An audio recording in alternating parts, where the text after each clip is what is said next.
Si vous êtes constamment angoissé à l'idée de ne pas pouvoir payer vos factures, si au moment de prendre des décisions financières pour votre entreprise, vous êtes hésitant, avez peur de faire des mauvais choix, de prendre des risques inutiles, vous souffrez potentiellement de la peur de manquer d'argent. Et ce fléau conduit souvent à une stagnation financière et un solde dans votre compte en banque pas terrible. Alors si vous voulez passer à un niveau supérieur dans vos finances et adopter un mindset d'abondance, il faut absolument que vous appreniez à maîtriser cette peur.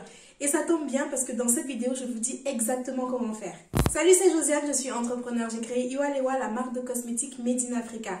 Ici, je partage mon parcours afin de bâtir une communauté où nous pourrons évoluer tous ensemble en productivité, self-esteem et business. Quand on est entrepreneur, on doit savoir prendre ses décisions avec recul et lucidité et arrêter de trop faire intervenir ses émotions négatives. L'argent étant le moteur, vos décisions financières doivent être le plus lucides, sinon vont nuire au développement de votre entreprise et à votre propre développement personnel. Et quand il est question de développement, la peur de manquer d'argent est un frein majeur puisque les décisions basées sur un sentiment de peur n'amènent tout simplement pas de résultat. Alors comment maîtriser tout ça? C'est ce que je vous partage dans cette vidéo avec 5 choses que j'ai moi-même mises en place pour vaincre ma peur de manquer d'argent.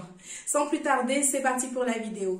Première chose à faire, s'éduquer sur la gestion financière. C'est évidemment le premier réflexe à avoir. Si vous êtes tout le temps en train de galérer, à jongler, à être ric-rac avec vos chiffres, c'est signe d'une mauvaise gestion, c'est signe que quelque chose ne va pas. Alors vous devez absolument apprendre comment fonctionne l'argent et comment le gérer. Je sais qu'on dit souvent ça et ça peut faire peur parce qu'il y a énormément de choses à apprendre, mais gardez en tête que vous n'avez pas besoin de devenir le loup de Wall Street demain. Juste apprenez les bases. À votre niveau, vous avez besoin de savoir comment anticiper grâce à des outils de gestion qui sont faciles de prise en main pour vous et que vous pouvez consulter régulièrement. Vous avez besoin de savoir comment mettre en place un système d'épargne pour constituer au moins un fonds de sécurité. Vous devez apprendre comment mettre en place un système pour gagner plus, optimiser vos coûts actuels, prévoir un budget pour chaque catégorie de dépenses. Voyez l'argent comme un outil qu'il faut apprendre à manipuler avec aisance. C'est comme un jongleur professionnel qui doit s'entraîner tous les jours à pas faire tomber ses quilles. Donc, ça ne va pas venir en un jour, mais tous les jours, essayez d'en apprendre un petit peu plus sur un point spécifique, l'un de ceux qu'on a cités plus haut par exemple. Et si vous prenez cet entraînement au sérieux, à la fin du trimestre, du semestre, à la fin de l'année, ça y est, vous êtes le loup de Wall Street. Plus vous avez cette aisance dans la manipulation de l'argent, plus vous êtes apaisé, moins vous avez peur parce que vous voyez clair dans votre situation. Seconde chose à faire pour lutter contre la peur de l'argent, restez concentré sur la recherche de solutions. Stay solution focused. J'ai entendu ça sur une chaîne YouTube du Master Sri Akarshana dont je vous ai déjà parlé. Et franchement, je pense que ça va rester mon mantra tellement ça m'a sauvé des pires situations. Une fois qu'on a compris l'importance de rester concentré sur la recherche de solutions plutôt que sur le problème, je vous assure que notre vie n'a plus rien à voir. Quand ils rencontrent un obstacle dans leur vie, la plupart des gens vont rester concentrés dessus. Ils vont se plaindre, se mettre en colère, se dire « Ah, c'est la faute de tel, pourquoi ça m'arrive à moi, je déteste cette situation. » Soyez parmi les 5% de la population qui vont se dire « Ok, il y a ce problème, d'accord. Comment j'atteins mon objectif quand même ?» Vous allez chez votre grand-mère et sur le chemin, il y a un gros rocher planté au milieu de la route. Vous n'allez pas vous lamenter pendant 45 ans que ce rocher est là. Plus vous vous plaignez, plus vous avancez pas en fait. Si au lieu de vous lamenter, vous vous étiez mis en mode recherche de solutions, en 5 minutes, vous auriez compris que juste en déviant par la gauche, vous arriveriez à destination. Vous auriez compris que juste en escaladant le rocher, vous arriveriez à destination. Le problème n'est rien. Tout est dans la recherche de solutions. Et dans le monde financier, c'est pareil. Si à un moment, il y a des factures que vous n'êtes pas en mesure de payer, ou alors il y a des frais qui surgissent de nulle part et ça va être trop juste, votre peur de manquer d'argent vous revient, on laisse nos sentiments engendrés par cette peur-là de côté et on se focalise sur la recherche objective de solutions. On sort nos tableaux financiers.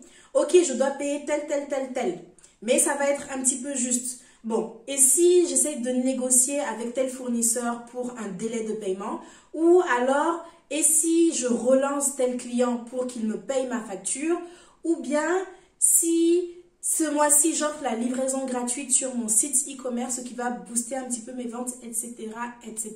Le piège dans lequel il ne faut surtout pas tomber, c'est de rester dans sa zone de confort, paralysé par la peur. Parce que oui, qu'on se le dise, à court terme, c'est beaucoup plus facile et confortable de se lamenter que de réellement rechercher des solutions et surtout poser des actions. Ça fait peur d'ouvrir son compte en banque quand on se dit « j'ai pas assez ». Mais je vous l'ai souvent dit, plus on reste inactif, plus on a peur. Le remède contre la peur, c'est l'action. Alors, au lieu de constamment nourrir votre peur de manquer d'argent, posez une action, la plus petite soit-elle. Et vous allez voir, vous allez vous dire « ah mais c'était pas si dur ». Et puis, ça me donne une nouvelle idée d'ailleurs. Et c'est comme ça que petit à petit, vous allez résoudre tous vos problèmes avec objectivité et efficacité. Troisième chose à faire, se rendre compte de tout l'argent qu'on reçoit. Vous savez, votre cerveau, c'est une drama queen. C'est votre copine qui est au bout du rouleau parce qu'elle s'est cassé un ongle. Si vous ne comprenez pas que celle-là, elle en fait tout le temps des tonnes pour rien et qu'il ne faut pas trop la prendre au sérieux, franchement, vous allez souffrir. Le cerveau va toujours vous montrer une situation sous le pire jour possible. Il va toujours vous montrer ce qui vous manque, le petit point noir sur votre tableau blanc. Et vous allez tomber les deux pieds dans le plat à vous concentrer sur ce seul point noir-là au point d'oublier tout l'océan de blanc que vous avez en face de vous. Quand on a peur de manquer d'argent, on ne voit que les factures qui ne cessent d'arriver. À chaque fois, on se dit encore, je dois encore payer ça, même si on n'a reçu que 2 factures ce mois-ci. Et qu'est-ce qui se passe quand on se concentre sur une chose ? Eh bien, elle nous revient en pleine tête x10. Vous vous concentrez sur un problème, vous avez plus de problèmes. Partons donc de ce principe que ce sur quoi on se concentre se multiplie.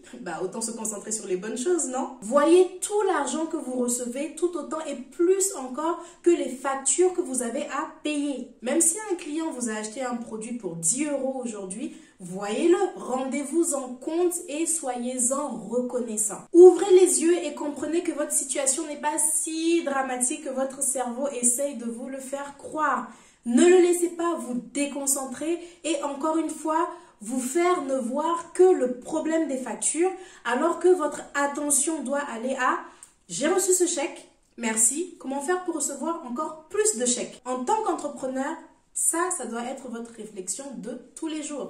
Quatrième chose à mettre en place, payez vos factures au plus tôt. Au moment de sortir l'argent, c'est là que votre peur va s'activer le plus parce que vous allez vous dire « et si ce qui me reste, c'est pas assez ?» Et plus vous vous lamentez, plus vous réfléchissez à « est-ce que je fais bien de payer pour tel ou tel service ?» plus votre peur grandit et vous restez inactif, ce qui engendre encore d'autres problèmes, des pénalités de retard, des litiges, ce qui ne fait que faire grandir votre peur à nouveau. Et c'est comme ça que vous êtes pris dans un cercle vicieux dont il est extrêmement difficile de sortir. La solution, c'est d'éviter de nourrir cette peur dès le départ. Si vous savez que vous avez une facture récurrente à payer tous les mois, réglez ça au plus tôt. Prévoyez à l'avance une enveloppe pour la payer. Mettez en place des prélèvements automatiques. Faites quelque chose, puis passez à la suite dans votre vie en profitant du paisible. De cette façon, vous ne vous torturez pas 1000 ans avec « oh, j'ai encore ça à payer »,« oh, c'est trop cher ».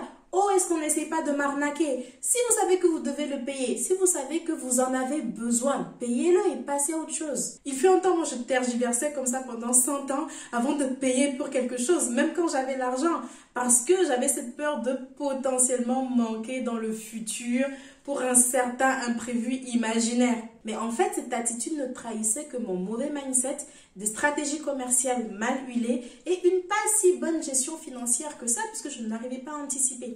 5. Comprendre ce que l'argent vous procurerait et cultiver ce sentiment au quotidien. L'argent n'est qu'outil. Ce n'est pas que vous avez peur de manquer d'argent, c'est que vous avez peur de manquer d'un sentiment en particulier. Et il est important de savoir lequel pour pouvoir guérir. Posez-vous la question, qu'est-ce que je veux tant et que je pense que l'argent me procurerait? Est-ce que c'est la sécurité? Est-ce que c'est la liberté? L'indépendance, le bonheur? Si c'est l'indépendance, comment vous sentir indépendant autrement? Comment vous sentir en sécurité? Qu'est-ce que la sécurité pour vous? Comment cultiver les sentiments que je pense que l'argent va me procurer ou comment me rendre compte que je les ai déjà aujourd'hui dans le présent? Parce que forcément, si j'arrive à savoir ce que je recherche au travers de l'argent, que je me rends compte que je l'ai déjà en abondance, Je n'ai plus peur de manquer. J'ai compris que j'avais déjà tout ce qu'il me fallait. Et cette peur de manquer vous étant ôtée, vous pouvez maintenant prendre de meilleures décisions, faire encore plus d'argent, rester toujours aussi serein et enfin intégrer le cercle vertueux que vous visez. Sixième chose à faire, donner. J'ai appris de Tony Robbins, vous savez, le motivateur américain, coach de Mère Teresa, dont je vous ai déjà parlé dans une vidéo.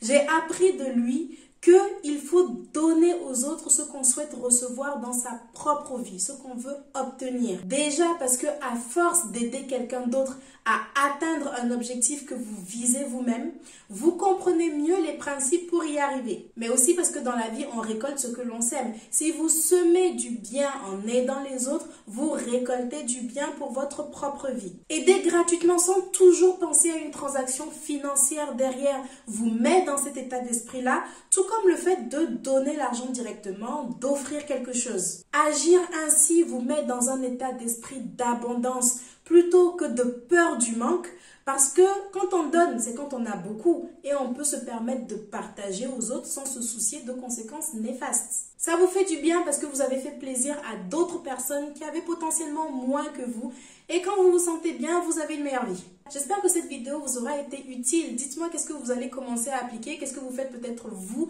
déjà pour vaincre la peur de manquer d'argent. Je vous remercie d'avoir regardé. Abonnez-vous pour ne pas manquer d'autres contenus de ce type. Je poste tous les mercredis et les dimanches. Alors à dans quelques jours. Ciao!